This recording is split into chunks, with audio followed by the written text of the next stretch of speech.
Welcome to the second video on how to write a laboratory report. Today's video is going to focus on how to write a methodology. The objectives of this video are as follows. Number one, to understand what a methodology is and what needs to be contained. And number two, to differentiate between a pass and a distinction level of work. So we'll take a look at a couple of examples at the end.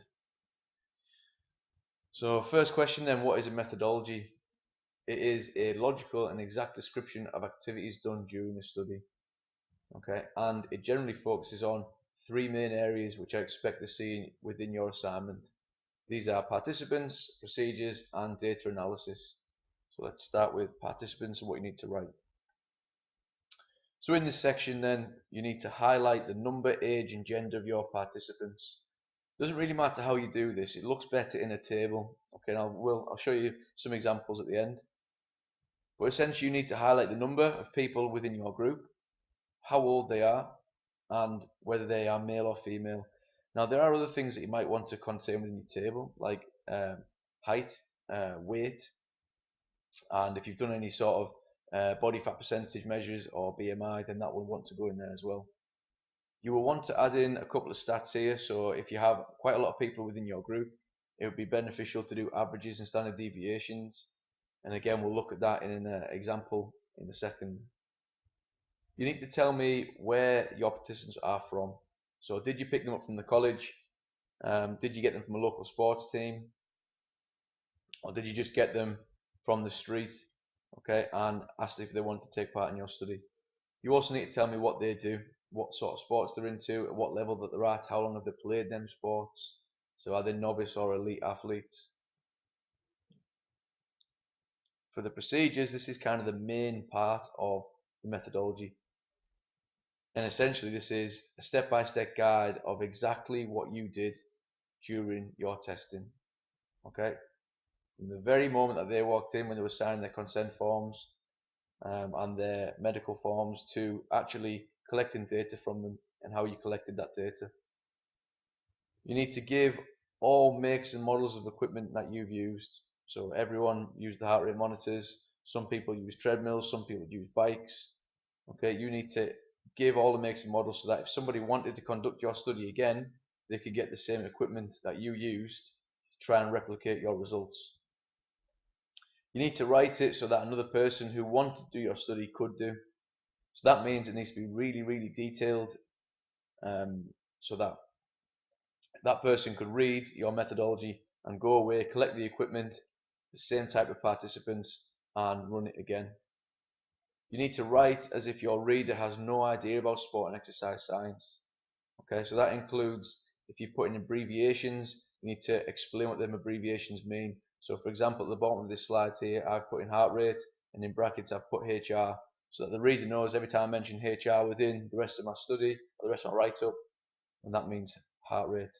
And you can do it either way. So I've done heart rate with HR in brackets, or I've done BPM first and put beats per minute in after that. Okay, so it doesn't matter which way you do it, as long as you're telling the reader what it means. Okay, and again, that goes into detail. That shows that you're being really detailed in what you're talking about. With that as well, you need to explain any exclusion criteria that you used. So did you allow all people to take part in your study, or were there certain aspects that you wouldn't allow them to take part in? So for example, if a participant turned up on the day and had a resting heart rate of over 100 beats a minute, you wouldn't let them take part in your study. Okay, or did you have any exclusion criteria from the beginning? Okay, so was there certain types of people that you wouldn't allow to take part in your study because they didn't fit what you wanted to look at? Okay, some people might have looked at all males versus all females and had reasons for that. So that's something that you would need to explain in your methodology and your procedure section. Data analysis then. So this is kind of the final section I would like to see in your methodology, and basically it highlights the statistical analysis that you're going to perform on the results that you obtain during testing. As a minimum, I expect averages and standard deviations to be done. Okay, again on your anthropometric measures from the participant section and also on the results that you've collected. And as a minimum as well, either a t-test to look for differences or a Pearson's correlation test to look for correlations between your data. Both of these tests we've done in the past, but again, if you're unsure how to do them, I'm going to make a video for you. But if you're still unsure, then you can come and see me anytime. I'll go through it with you. All right. So basically, what you've got to say in this section is what test you're planning on doing, and why you're going to do that test. Why is that test important? Okay, and what's it going to show you? So again, this section needs to be written thoroughly so that the test can be replicated. And that's the main thing really that you need to get away from this video, that this section needs to be really detailed, okay, and be exactly what you did, okay, so that if someone was to come along, they could run the exact same test again and get the same results. Okay, another thing that you need to be wary of, and I know we've pushed this in a lot of assignments so far this year, but you always need to discuss the validity and reliability of your methodology, okay? So for example, you need to talk about the reliability and validity of the equipment that you've used, okay? Is the treadmills in the physiology lab the best treadmills you could possibly have gotten, okay? That's what you need to tell me about. So this is a nice saying by Lydian Ormrod, can't say that word very well, okay? Sometimes there is universal agreement that a particular instrument provides a valid instrument for measuring a particular characteristic. We can all agree that a ruler measures length, a thermometer measures temperature, and a barometer measures air pressure. Whenever we do not have such universal agreement, we must provide evidence that an instrument we are using has validity for our purpose. Okay, so you need to be thinking about that when you are writing your methodology. Is the equipment that we use to get your results the best you could have used? And if it isn't, okay, why did you choose to use that? And to say that it was the only piece of equipment that you had at hand, yes, true, but it's not really the argument you need to be making at the level that you're at, okay? So have a think about that, and if you do struggle to do that, then again, come and see me and we can discuss it. Okay, so then the main crux of the presentation, I'm sure the bit that you might have skipped to, or I hope you did listen to that first bit, but what's the difference between writing a pass level methodology and a distinction level methodology? Well, this is essentially what I'm going to be looking at when I'm reading through your methodologies. Okay, so if you were striving to get a pass, which I hope that's no one, and I hope everyone wants to get a distinction, okay, I'll be looking for wholly descriptive step-by-step guide which could be followed. Okay, so you might be illogical in the sense that you might kind of start with the things you did last before the things you did first, which hopefully no one will do. Okay, minimal link to methodologies from previous studies performed. So you've obviously written your lit reviews, so you've got lots of literature to look back on. Okay, linking in those literature into the methodology is important because it shows that you're justifying why you're doing things. So I expect to see links to methodologies, but if you've only put in a few, then that will be classed as a pass criteria. Okay, if you haven't linked in validity and reliability of equipment well, okay, and gone through it meticulously, then again that'll be a pass. And if you've only included the equipment models and types on a rare basis, then again that'll be pass criteria. So I guess the opposite to everything I've said there is distinction. I expect to see a detailed explanation, so a step-by-step guide, okay, which could easily be followed, an analytical approach to equipment and its reliability and validity, including its models and types. You're making regular links to other methodologies as justification for your methods. Okay, so if you're doing a 10k time trial, you know, who else has done that and why? Why is that important? Okay, all right. And again, it just goes back to being really thorough with your writing. Okay, but let's have a look at two examples now of what classifies as distinction and what classifies as a pass example of work. Okay, we shall start with the distinction level of work. Okay, so right from the beginning, then we have the subjects. Okay, and we have two sections. Within this section, we've got 5 male semi-professional soccer players. Okay, so straight away we know the number and the gender of the participants that took place in the study. Okay, we can see that they were given an information letter and they were asked to fill in medical and consent forms, which they've linked to the appendices, which I'll be going through in another video with you. We can see they were asked to do a 48-hour food diary to control diet. Okay, and that their diets will be analysed to establish TEI compared to TER. That could have been better there because there's no link to what their TEI and TER mean.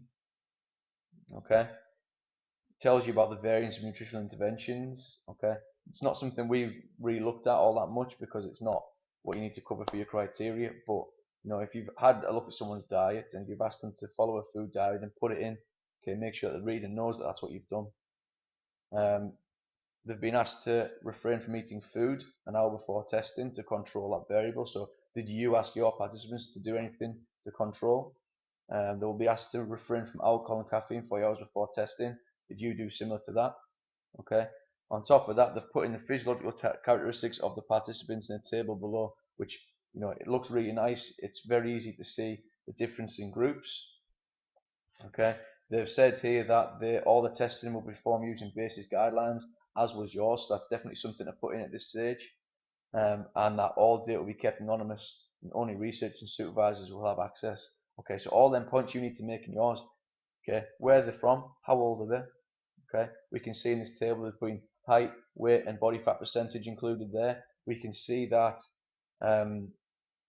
the height, weights, and body fat and age and everything's been averaged out, and there's plus or minus standard deviations there. They've put a comment underneath the table to explain what the table's showing. So that's really, really good. Okay, in the procedures, we can see straight away that they've been asked to swallow a core temperature pill.